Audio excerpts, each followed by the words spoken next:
responsibility.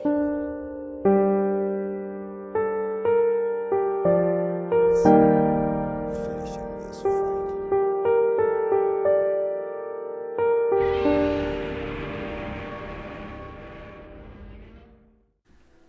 Alright, hello everyone, and welcome into the Lore Council. This is Cade, and joined again for another in our Godzilla series review. I'm joined with Keith. Hey, it's Keith here, coming at you once again.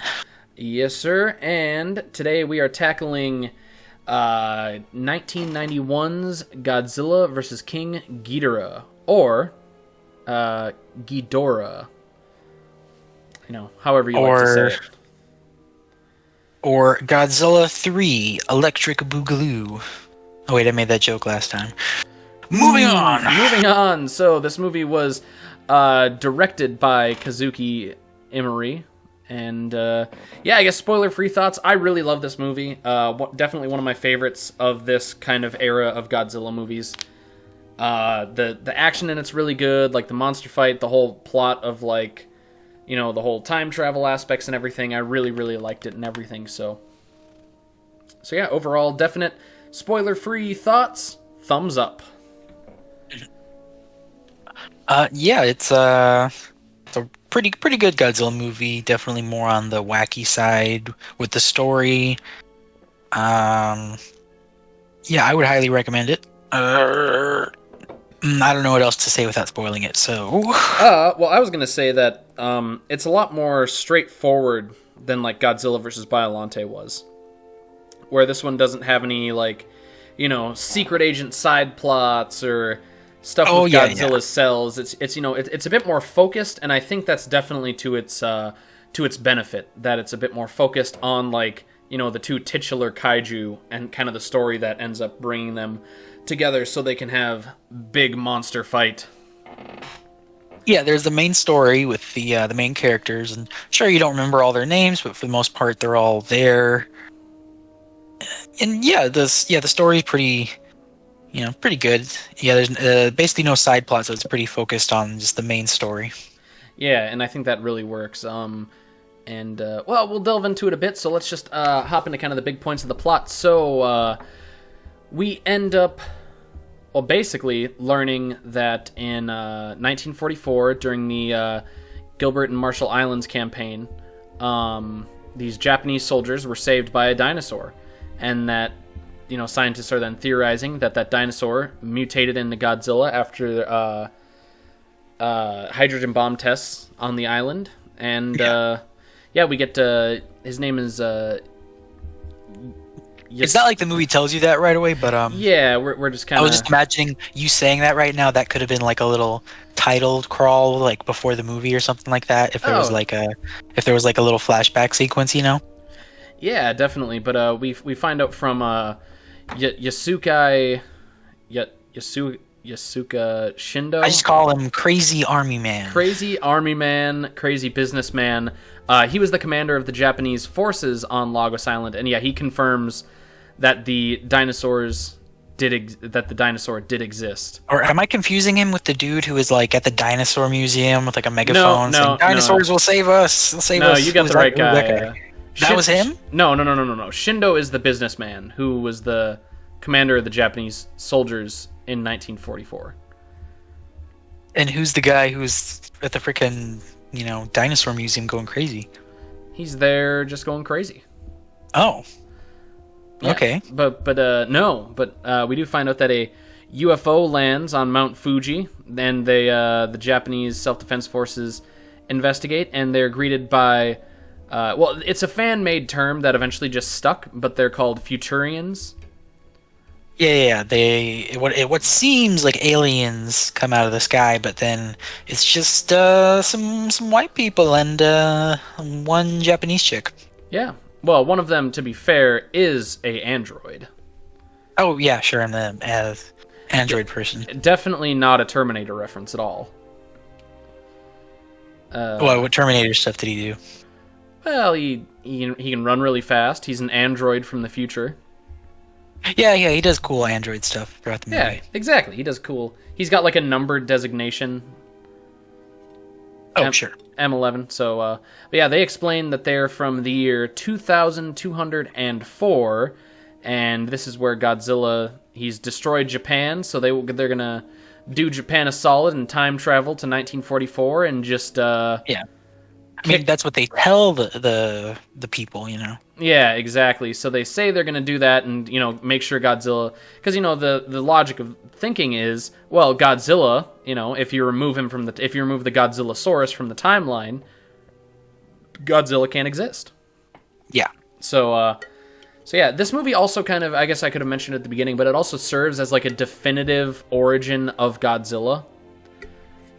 Whereas in the original, they just have like theories and everything, and then it's never really explored again until what do now. you think about that? What's your take? I like it because him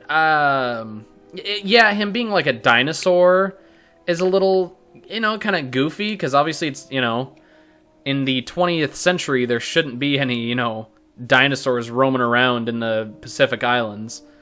But like it feels very B-movie-ish, a dinosaur on an island with like troops and stuff. Yeah, it's like pretty much. And I guess that you definitely could say that. Like if a movie with this plot was released in like America in the 90s, it definitely would have been like B-movie schlock that they show on like sci-fi. Yeah. But no, overall I like it as like as an origin. It's fine. I always liked Godzilla. It helps that I like dinosaurs, but I always liked Godzilla being like a mutated dinosaur because I believe that was the original idea of the design when they were designing Godzilla was a dinosaur, a T-Rex to be exact. Because originally it was supposed to be a T-Rex that got mutated, but then for some reason they changed it to the Godzillasaurus. I like that he's like an off-brand T-Rex. Yeah. Yeah, well, I hate T-Rex, the dinosaur. This is like a side tangent, but I hate T-Rex. He's ugly. Short little arms. No, but it's big jaw, lots of teeth, scary. Yeah, but Allosaurus... Dinosaur go rawr. Yeah, but Allosaurus is so much cooler, man. Sure. But no. Yeah, I did like the original kind of mysterious ending. Oh, he's like some kind of ancient dinosaur from like under caverns and he got mutated or whatever. It was a little bit more mysterious, to me. But I don't know, the cheesiness of the World War II origin is also just works really well. It's kind of cool, He's a dinosaur and he's on the island, and then Bikini Atoll. The Bikini Atoll, nuclear tests happen, and we get Godzilla. Yeah, I definitely. Yeah, it's definitely cooler than what the 1998 Godzilla would have you believe, which is mutated iguana. Mutated iguana, yeah. I mean, I won't lie, I like iguanas, but they're not as cool as ancient creatures or dinosaurs. That is true. But no. So they eventually do travel back to 1994. They travel to 1944 to Lagos Island, and their American forces are fighting against Japanese forces who are commanded by Shindo, and this dinosaur kind of just lumbers in, and he attacks and kills the American soldiers, and the Japanese soldiers are like, whoa! Yeah, the soldiers all see the dinosaur. The soldiers all see the dinosaur, they just start shooting it like, whoa, dinosaur! Yeah. And Godzilla's just like, must kill. He's like, hey, you're in my house. Get out of here. And, but no, then that is quickly put to rest because the American Navy then, they bomb the Godzillasaurus, and it's like, it's kind of sad. Like, he's lying there dying, and they, after the Japanese forces leave the island, M11 teleports oh, yeah, that's what happened. The dinosaur, and then you get this really cheesy line with, like, some Americans on the ship, and it's like it's supposed to be a Steven Spielberg reference. I don't know if you caught it, but one of the people on the ship, he's like, oh, yeah. Oh, maybe you can tell your son about this one day, Commander Spielberg. Yeah, that is probably one of the worst little, like, those things in movie. I don't know. It's just that was just yeah, like, really. If it would have been like acted by like, and again, it kind of continues the the late 80s, early 90s, kind of it's going to become a trend of really bad English acting in Japanese Godzilla films. Yeah, yes. Oh my God, freaking some of the lines that these, the Navy guys, right? Like the Navy general or Yep. the admiral or whatever he is. Really bad lines, but they're funny. Oh yeah. Well, all of the Americans in this movie are literally just people that Toho Studios they like found like they were living in like American military bases. So basically just any American like people they could find to be in the movie is how they ended up like getting these Americans in the movie. So obviously not trained actors and it shows, but again, good English speakers, bad actors. Yeah, oh, they speak English perfectly. But yeah, no, acting, I could do a better job. And I am not an actor. So, hey, Toho, if you ever want to make any movies, hit me up. I will do it for free. Just let Godzilla shoot me with his atomic breath or something. But from there, M11 brings the dinosaur from the Lagos Islands to the Bering Strait between Alaska and Russia. And before they return to 1991, the Futurians, they dump these random small creatures. They're called Dorats on Lagos Island, which then... earlier they had found them, and they're like, what are these? And they're like, oh, they're just like little pets we have in the future. And these cute little... cuddly. They look like something you'd buy for like a little kid, little like stuffed animals. Yeah, and they just toss them on the island and just leave them there to fend for themselves for like 10 years before they get bombed. Yeah, they end up getting irradiated. Well, they leave 3 of them, and I don't know if you caught this, but like when those Dorats end up on the island. They play like a happy version of King Ghidorah's theme that shows up later in the movie. Oh, I did not notice that. Oh yeah, if you go back and watch it, I don't remember the melody or anything, but they play like a little like ensemble part or whatever, and then it ends up being it's like a happy, cute version of the King Ghidorah theme that they bring in later. Oh. But however, they end up getting put through nuclear hell and merge because there are 3 of them, and they become King Ghidorah, who is not cute nor cuddly, nor does he look like a teddy bear. Yeah. But yeah, so the Futurians end up using King Ghidorah in the present day to try and basically take over Japan because because in the year that they come from in like the 2200s. Japan is like a leading superpower, so they're like, well, let's just travel back in time and create this new kaiju to subjugate Japan with. Because they can use their UFO time-traveling ship, whatever, to control Ghidorah, so...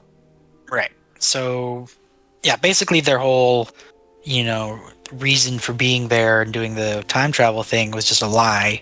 Godzilla didn't destroy Japan. Japan was doing really good. They were just selling tons and tons of manga and took over the whole planet. This guy was just like salty about it. He's like, we're gonna go back in time and use a fucking giant nuclear 3-headed dragon to wreck their economy. Yes, sir. The Toyotas in the manga, man, they were killing it in apparently the 2000s. So so that also explains why the Futurian dude was like speaking Japanese, because I assume Japanese is probably like the dominant language on the planet or something in his time. Yeah, it's probably similar to like how English is like a pretty like world spoken language, despite the fact that only really like the UK and like America and Canada it's like it's their primary language.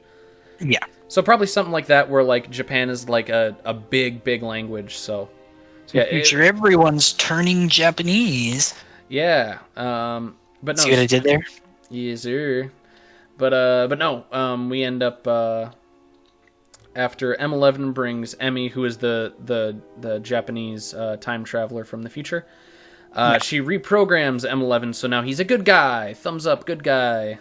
Yeah, because she didn't know what their plan was or something like that. She was just trying to help out or something. Yeah, like, you're not gonna wreck my country because Japanese patriotism. Yeah, or and something. it ends up like, why would you bring her to the past if you're not going to tell her the whole plan? Like, you're at that point, you're just asking for something like this to happen. Because she's really good at time travel. Whoa, then maybe have her take a back seat or something. I don't know, man. But they end up discovering that in the 1970s, a Russian nuclear submarine went missing in the Bering Strait, and it released enough radiation to mutate the Godzillasaurus that was left there into Godzilla. So they accidentally transported him somewhere where there was nuclear radiation. Yeah, well, because there was a Russian submarine that sank. Yeah, so it's just, well, I think it really fits into like I guess Godzilla obviously can't run from the future. Yeah, it's like Godzilla. Well, again, like Godzilla is standing in for like nuclear weapons. Like as long as nuclear weapons exist, there's this kind of constant threat like looming over of like something bad could happen. Just like and I think it works really well because like Godzilla again, it kind of illustrates him as like a force of nature. Like just like Thanos, he's inevitable.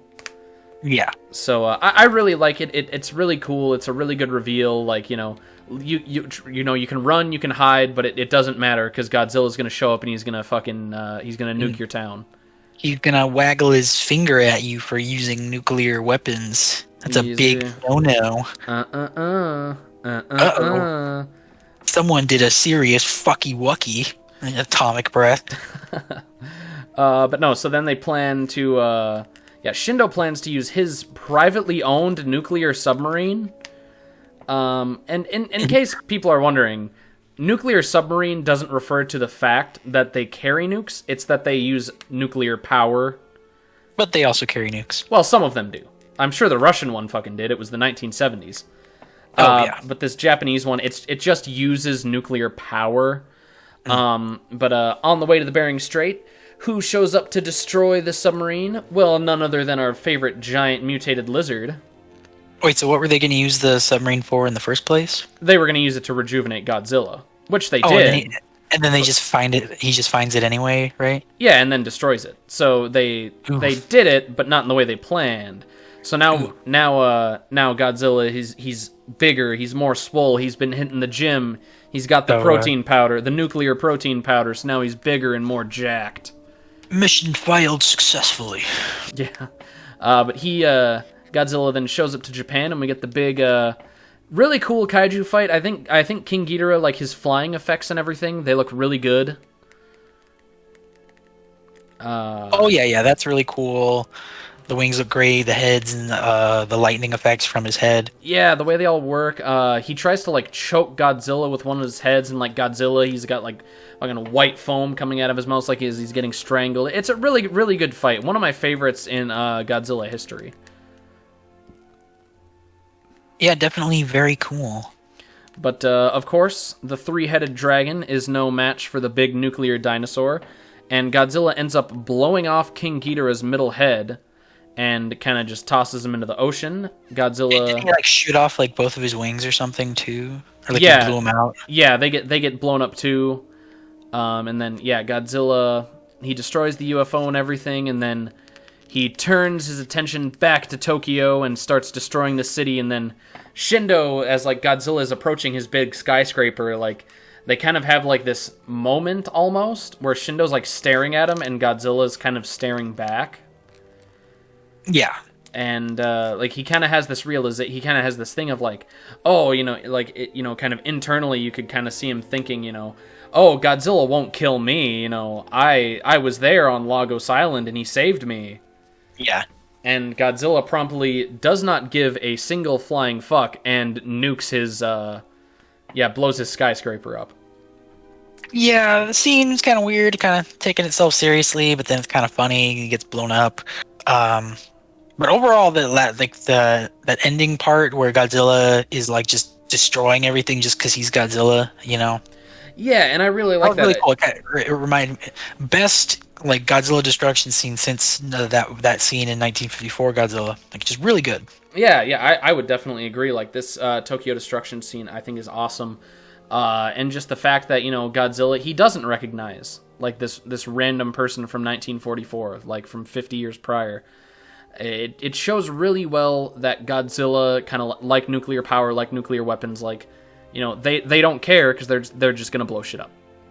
Mm-hmm. And it works really well. Works with like the theme of Godzilla as like a uncaring monster who he didn't kill King Ghidorah to save Tokyo or to save Japan or anything. He did it because King Ghidorah showed up and he's trying to be top dog, but Godzilla's the top dog. Yep. But then no, from there Emmy travels back to the future with M11 and returns. Back to the Future. She goes Back to the Future, yeah. Back to the Future 3. Whoa. And they come back as cowboys. Yeah, and they end up returning back to 1991 with Mecha King Ghidorah, who's got a new and improved cybernetic wings and like kind of torso and middle head. And for some reason, a cowboy hat. I don't know why, but no. So then they have a kind of like a stalemate. Because, basically everything they do, they just, like, counter it back at each other. And then Ghidorah launches, like, these clamps and, like, cables and stuff to restrain Godzilla and starts carrying him. That was really cool. Yeah, no, the effects on it were just, like, awesome. Especially with, like, the cables and the restraining part and everything. And Ghidorah tries to, like, fly Godzilla out of Japan, but Godzilla breaks free, and then they kind of both crash into the ocean. And then, they kind of have this kind of like ending where Emmy just ends up going back to the future. And it kind of just decides to leave. She's like, oh, that's good enough. They both fell in the ocean, not like Godzilla's amphibious or anything. Yeah. So they end up doing that. And yeah, we end up. That's the end, and then at the bottom of the at the bottom of the ocean, Godzilla wakes up and kind of roars over King Ghidorah's remains and just swims away for the sequel. Indeed. Yeah, I don't remember too much about the ending except just Ghidorah with robot head. Yeah, and he gets beat up by Godzilla. It all works really well. Oh, cool. Yeah, that was great. You get a little final form, extra action. There's lots of extra action at the end, which I appreciated.